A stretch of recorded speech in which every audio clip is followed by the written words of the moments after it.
Everybody, আমার শিক্ষার্থী বন্ধুরা কেমন আছেন সবাই? আশা করি অবশ্যই ভালো আছেন। আমিও ভালো আছি আপনাদের দোয়ায়।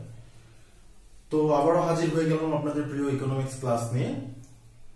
আজকে আমরা প্রথম পত্রের দ্বিতীয় অধ্যায়ের একটি গুরুত্বপূর্ণ টপিকস যেটা হচ্ছে উপযোগ, সেটারই একটি বিধি আছে ক্রমহ্রাসমান প্রান্তিক উপযোগ বিধি, সেটা নিয়ে আলোচনা করব। তো উপযোগ মূলত আমরা পরিমাপ করতে পারি তিন ভাবে। একটা হচ্ছে মোট উপযোগ, গড় উপযোগ, প্রান্তিক উপযোগ। এই প্রান্তিক উপযোগের মধ্যে ক্রমহ্রাসমান প্রান্তিক উপযোগ বিধি আছে, সমানুপাতিক প্রান্তিক উপযোগ বিধি আছে এবং ক্রমবর্ধমান প্রান্তিক উপযোগ বিধি আছে। তো বাকি যে দুইটা বিধি আছে সেটা তেমন একটা পরীক্ষায় আসে না, তারপরেও আমি মাঝে মধ্যে সেগুলোর কথা বলে দিব কিভাবে সেগুলো হয়। তো এই বিধিটা পড়লে মোটামুটি এই টপিকস থেকে প্রশ্ন অ্যান্সার করাটা সহজ হয়ে যায়। ভিডিও শেষে আমি দেখিয়ে দিব যে কিভাবে এটার থেকে প্রশ্ন আসতে পারে, কিভাবে এটা অ্যান্সার করবেন। তো আশা করি সাথেই থাকবেন। চলুন শুরু করা যাক। তো এই বিধিটি ব্যাখ্যা করার পূর্বে আমি একটি উদাহরণ দিই আমাদের বাস্তব লাইফ থেকে বা বাস্তব জীবন থেকে আমরা কিভাবে এটার উপলব্ধি করতে পারি। ধরুন আপনাকে কোনো একটা দ্রব্য নির্দিষ্ট পরিমাণ একটা নির্দিষ্ট সময় বেঁধে দেওয়া হলো। ধরুন আপনি মিষ্টি খেতে পছন্দ করেন। এই মিষ্টিটা আপনাকে যদি একটা নির্দিষ্ট সময় বলা হয় যে 2 কেজি বা 4 কেজি এরকম দিয়ে বলা হয় যে আপনি একটানা খেতে থাকবেন, তখন আপনার অবস্থাটা কিরকম হবে? প্রথমটা হয়তো একটু ভালো লাগবে, দ্বিতীয়টা আরেকটু ভালো কম লাগবে, তৃতীয়টা আরেকটু কম লাগবে, চতুর্থটা আরেকটু কম লাগবে। একটা পর্যায়ে গিয়ে আপনি আর এটার মজাটা উপলব্ধি করতে পারবেন না। তো তখন সেখানে আপনার উপযোগটা সর্বোচ্চ হয়ে যাবে। এর পরেও যদি আপনাকে ভোগ করতে দেওয়া হয় তখন আর আপনি ভোগ করার মতো অবস্থায় থাকবেন না।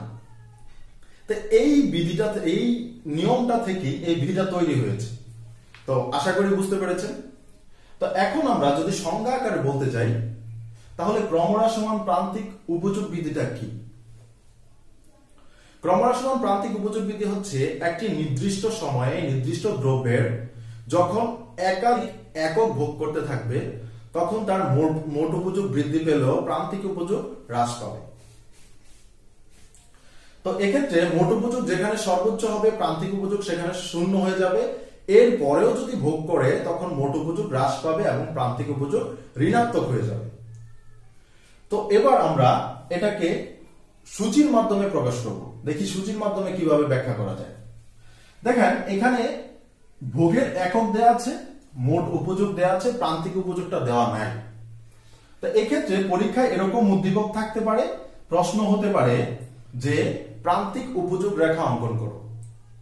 গ নম্বরে প্রশ্ন আসতে পারে প্রান্তিক উপযোগ রেখা অঙ্কন করো, কিন্তু প্রকৃতপক্ষে প্রান্তিক উপযোগটা দেয়া নেই। তো এই ক্ষেত্রে আমরা কিভাবে এটা অঙ্কন করব বা কিভাবে বের করব এটাও আমি দেখিয়ে দিচ্ছি। দেখেন আমাদের প্রান্তিক উপযোগ বের করার সূত্রটা হচ্ছে mu equal to delta tu by delta q। তো ডেল্টা টিইউ দ্বারা কি বোঝায়? মোট উপযোগের পরিবর্তন। আর ডেল্টা কিউ দ্বারা কি বোঝায়? ভোগের এককের পরিবর্তন। তাহলে মোট উপযোগের যে পরিবর্তন হয় এবং ভোগের এককের যে পরিবর্তন হয় তার অনুপাতটাই হচ্ছে প্রান্তিক উপযোগ। এখন প্রান্তিক উপযোগ আমরা এই সূত্রের মাধ্যমে বের করতে পারি, আবার মুখস্থ বা যোগ বিয়োগ করেও সেটা আমরা সূচির থেকে বের করতে পারি। তাহলে আমরা একটা দেখাবো কিভাবে আমরা সূত্রের মাধ্যমে বের করতে পারি, আর বাকিগুলো আমরা এভাবেই করে ফেলবো। কারণ সময় পরীক্ষার হলে সময় খুব কম থাকে। একটা সৃজনশীল অ্যান্সার করতে গেলে যদি প্রত্যেকটাই ম্যাথ সূত্র আকারে বের করতে যান তাহলে অনেক সময় লেগে যাবে। তো সময়টাকে সংক্ষিপ্ত করার জন্য আমরা এই কাজটা করব। চলুন দেখা যাক। তো প্রথমটা হচ্ছে মোট উপযোগ যা হবে প্রান্তিক উপযোগ তাই হবে, কারণ প্রথমটার বেলায় প্রান্তিক উপযোগ নেই। তাহলে আমরা প্রথমটার যে প্রান্তিক উপযোগ সেটা কি কত হবে? 10 এর 10। দ্বিতীয়টা আমরা সূত্রের মাধ্যমে বের করার চেষ্টা করি। দেখি কিভাবে সূত্রে অ্যাপ্লাই করে আমরা প্রান্তিক উপযোগ বের করতে পারি। তাহলে টিইউ দ্বারা কি বোঝায়? tu2 minus tu1 আর কিউ ডেল্টা কিউ দ্বারা কি বোঝায়? Q2 minus Q1 মানে হচ্ছে যেটার আমরা বের করব এটা হচ্ছে TU2, যেটার আমরা বের করব সেটার পূর্বেরটা এটার থেকে বিয়োগ করে দেব। তাহলে কত হয়? আমরা যদি TU2 ধরি হচ্ছে 18 মাইনাস এখানে হবে কত 10, নিচে হচ্ছে 2 বিয়োগ 1, তাহলে কত বের হলো? এখানে থাকে 8, এখানে থাকে 1, সুতরাং 8ই ধরা যায়। তাহলে আমাদের প্রান্তিক উপযোগটা বের হলো কত? 8। এই গেল সূত্রের নিয়ম। সূত্র ছাড়াও আমরা এটা বের করতে পারি। কিভাবে বের করব দেখা যাক। এই যে আমরা কি করলাম, পরেরটার থেকে আগেরটা বিয়োগ করে দিলাম, এখানেও ঠিক সেম করব। 24 থেকে 18 বিয়োগ করলে থাকে হচ্ছে 6, 28 থেকে 24 বিয়োগ করলে থাকে হচ্ছে 4, 30 থেকে 28 বিয়োগ করলে থাকে হচ্ছে 2, আবার 30 থেকে 30 বিয়োগ করলে থাকে হচ্ছে 0, এরপরে আবার 28 থেকে যদি 30 বিয়োগ করি তাহলে থাকে হচ্ছে -2।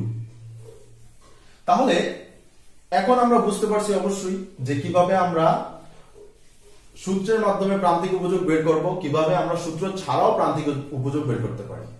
কারণ প্রথমটা কোনো প্রান্তিক উপযোগ বের করা যায় না, কারণ এর পিছনে আমাদের কোনো ভোগ নাই। এর পরের থেকে আমরা সূত্র আকারে বের করতে পারি। আশা করি সবাই বুঝতে পেরেছেন। এরপরে আমরা ব্যাখ্যা করব চিত্রের মাধ্যমে, কিভাবে এটাকে আমরা চিত্রের মাধ্যমে ব্যাখ্যা করতে পারি। এখন আমরা এই বিধিটি ব্যাখ্যা করব চিত্রের মাধ্যমে। এখানে দেখা গেল ভূমি অক্ষে আমি নিয়েছি হচ্ছে ভোগের একক, লম্ব অক্ষে নিয়েছি প্রান্তিক উপযোগ। সব সময় ভোগের এককটা নিচে আঁকবেন, ভূমি অক্ষে নিয়ে নেবেন, আর লম্ব অক্ষে প্রান্তিক উপযোগটা নেওয়া হবে। এটা মনে রাখতে হবে, কারণ অনেকে ভুল করে যদি প্রান্তিক উপযোগটা ভূমি অক্ষে আর ভোগের এককটা লম্ব অক্ষে নিয়ে নেয় তাহলে চিত্র ভুল হবে। তো এবার যে উদ্দীপকে যেই বা এখানে যে সূচিটা থাকবে সেই সূচিটা কিভাবে নিব আমরা? যখন এক একক ভোগ করা হয় তখন প্রান্তিক উপযোগ 10। তাহলে 10 হলে কত হবে? এখানে 2 4 6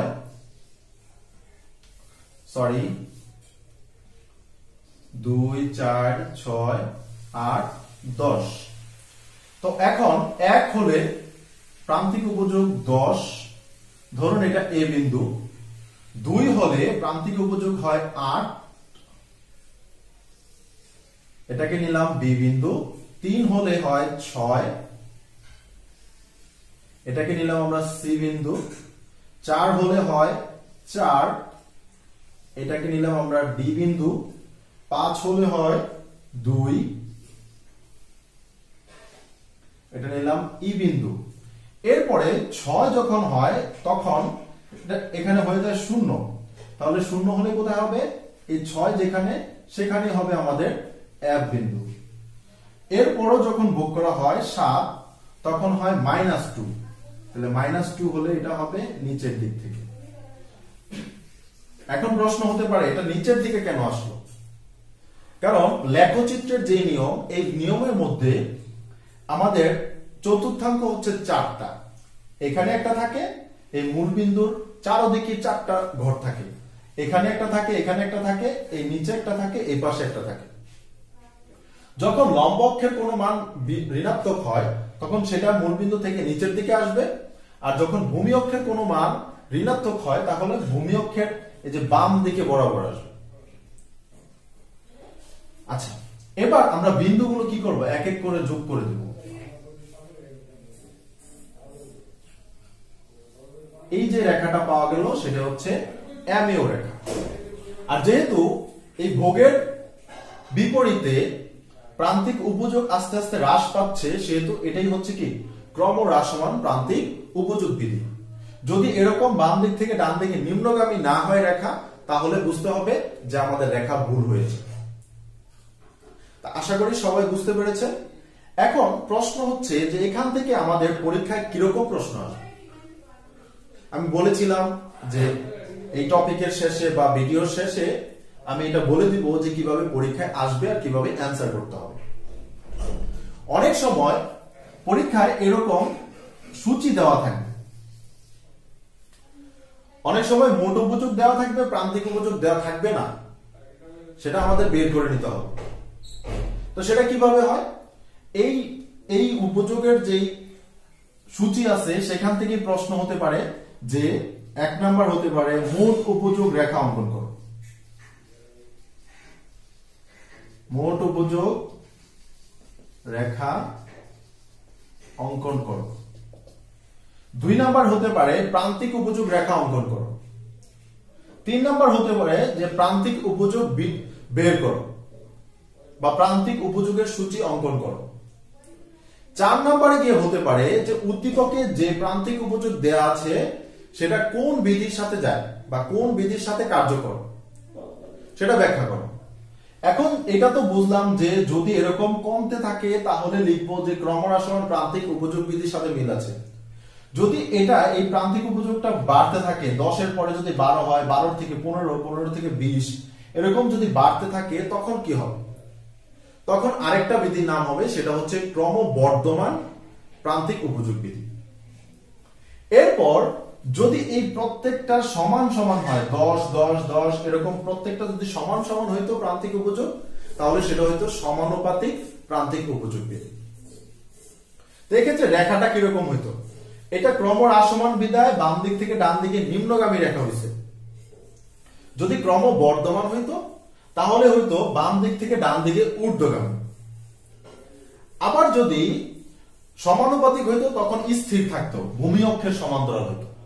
তাহলে এখানে এমসিকিউ থাকতে পারে যে সমানুপাতিক প্রান্তিক উপযোগ বিধির রেখা কিরকম হয় বা কেমন হয়, সেটার অ্যান্সার হবে ভূমি অক্ষের সমান্তরাল। অ্যান্সারটা কি হবে? ভূমি অক্ষের সমান্তরাল। এরপরে এখান থেকে আরেকটু প্রশ্ন হতে পারে, যেমন এই সূচির মধ্যে দেখা যাচ্ছে, আমি বলেছিলাম যেখানে মোট উপযোগ সর্বোচ্চ হবে সেখানে প্রান্তিক উপযোগ 0 হয়। তো যেহেতু এখানে 30 এর বেশি আর কোনো উপযোগ নাই মোট উপযোগ, সেখানে কি হয়েছে? মোট প্রান্তিক উপযোগ 0 হয়েছে। তাহলে এখানে আরেকটা এমসিকিউ হতে পারে, সেটা হচ্ছে যে যখন মোট উপযোগ সর্বোচ্চ হবে তখন প্রান্তিক উপযোগ কত হয়? তাহলে বুঝতে হবে যে মোট উপযোগ সর্বোচ্চ হলে প্রান্তিক উপযোগ 0 হয়, অথবা প্রান্তিক উপযোগ কখন 0 হয়? প্রান্তিক উপযোগ মোট উপযোগ যেখানে সর্বোচ্চ হবে সেখানেই 0 হবে। আশা করি এই বিষয় সম্পর্কে আর কোনো সমস্যা থাকার কথা না বা থাকবে না। সবাই ভালো থাকবেন এবং আমার জন্য দোয়া করবেন যাতে আমি আপনাদের ভালো কিছু দিতে পারি। আসসালামু আলাইকুম।